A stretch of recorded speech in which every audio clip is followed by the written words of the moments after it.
Hey guys. Hi guys. Hey, we are so excited to show you part 2 of our tour at the Gardens at Ball. We're going to show you in this video all about new perennials coming out from Ball. It's super exciting, beautiful plants to see. To show you. If you missed our part 1 video all about annuals, go check that out because it's just as exciting. So here we go. Okay, you guys, we're here at the Gardens at Ball, and this is a beautiful 9-acre facility of just a ton of different display gardens.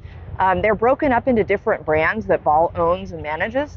So in front of us here, we want to show you the perennial area, and this is something that's near and dear to our heart because we love growing perennials. We want to show you some highlights from these beds. We grow a lot of these in our garden. They send us a lot of plants to trial in our zone. So we've got some highlights to pick out and show you. So let's take a look.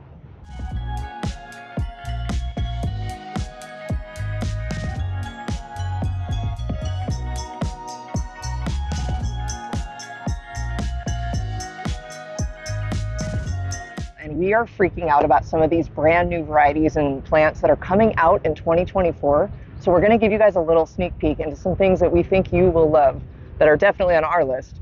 So this is so cool. This is called Centaurea. This is actually called Silver Swirl. It's hardy down to zone 6. This was bred by Darwin Perennials, but you'll be able to find this in like Home Depot or Lowe's or wherever you find your perennials. Remember the name Silver Swirl. Look at this cute little ball of silver, you guys. It almost looks like Dusty Miller, but it's not. Just has this beautiful foliage, this cute little round habit, and we really like this plant. I can see this in so many different spots in our garden. Can't you, Sean? Oh yeah, I can see this being very useful even in around roadies. You know, it's really drought tolerant, heat resistant. It's a great plant. It'll pair well with a lot of our plants in the Pacific Northwest and a lot of other regions. We got to show you what we're really excited about. You guys know how much we love coneflowers. Wait till you see these brand new coneflowers coming out this next year.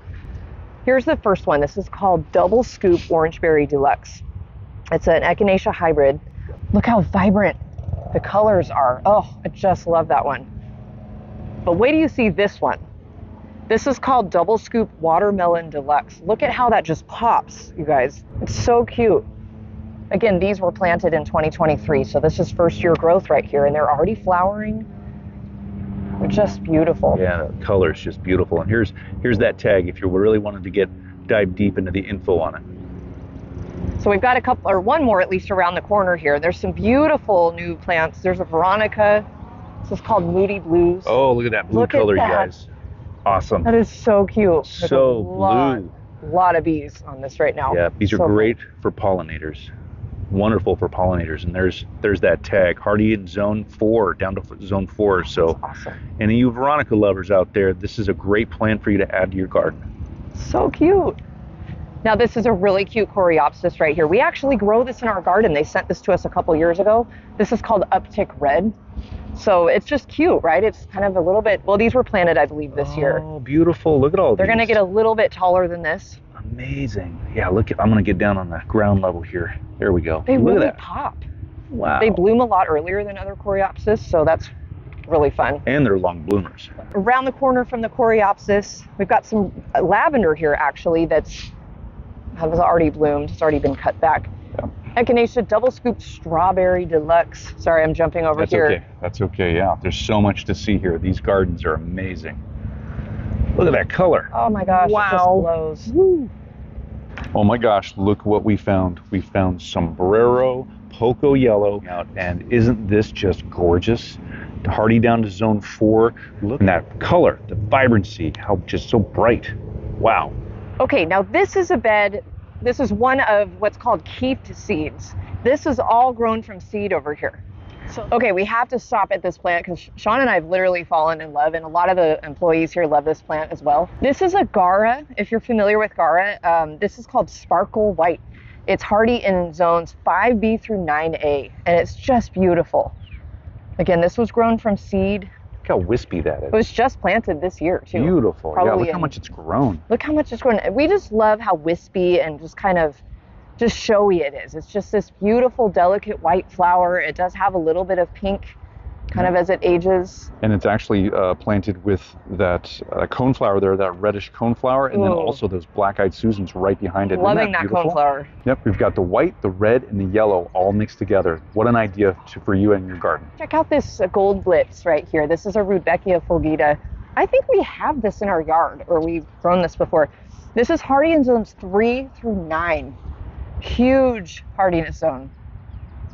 So this is just a cute little black-eyed Susan, and we just like the name Gold Blitz.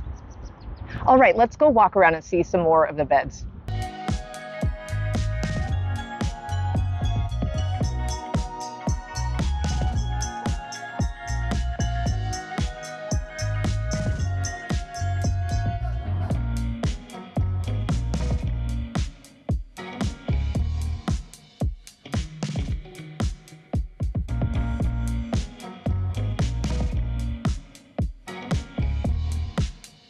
Now, another area in the Gardens at Ball that we really enjoyed, you can see we're standing here right now, this is the pergola area with all the hanging baskets. Over here, we've got these impatiens that are in hanging baskets, and these are just beautiful. They're all different kinds of colors, and they're more trailers than anything else, and that's why they make such a good plant to have in hanging baskets.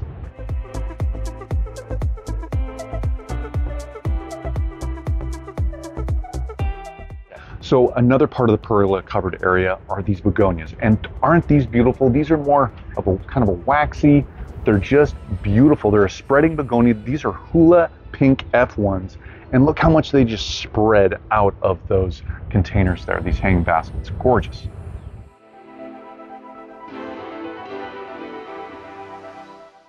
So the last arm of the pergola area that has all these hanging baskets are these easy wave petunias, and there's some monoplantings, but there's also some mixed plantings in here. Now these are easy wave petunias.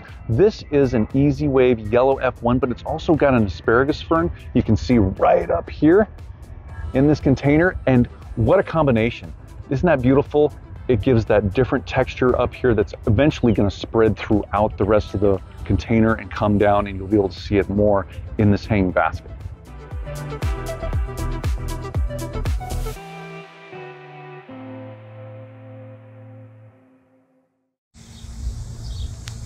Allison's taking a picture right now, and we're getting the cicadas in there. Can you hear those? We're at the Gardens at Ball, and what an opportunity for us to be here and to see everything.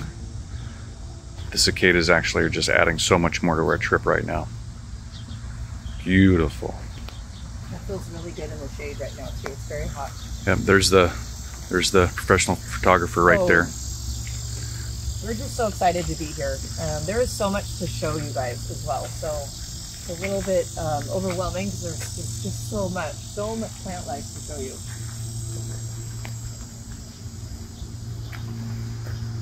Beautiful hostas.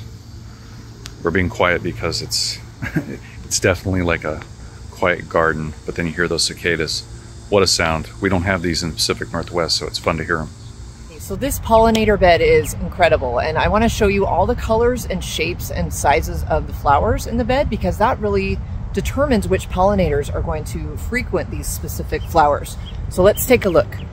So here's a wide view of this whole pollinator bed, and what we're going to do is just take a look. You can see right away how colorful it is.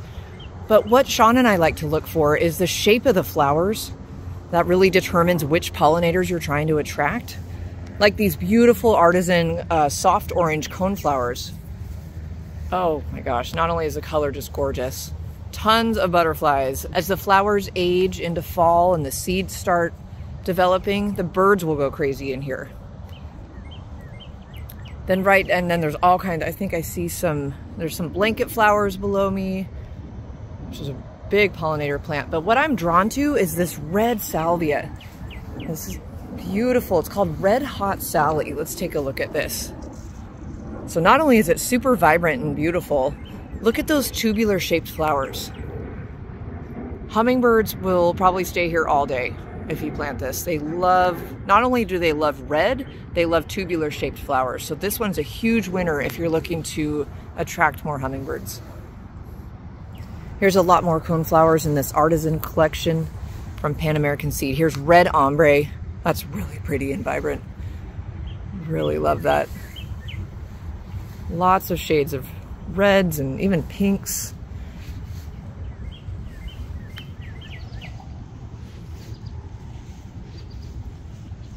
I think those are some gazanias right there. So here's a Salvia nemorosa. This is Salvatore Blue.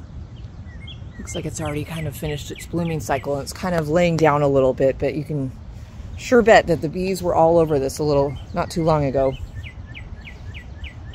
So just a fun idea for some different flowers to pair together. Oh yeah, there's a New Day Bright Mix Gazania. Love Gazania. Here's an incoming Rudbeckia. This is Gold Blitz. It's about to pop, so that'll bloom probably into the fall. So there's a lot of multi-season interest in this whole bed, and that is something we love. Yeah, guys, these are just a few of the new plants coming out, so make sure to look for these new plants coming out this coming spring at your local garden centers.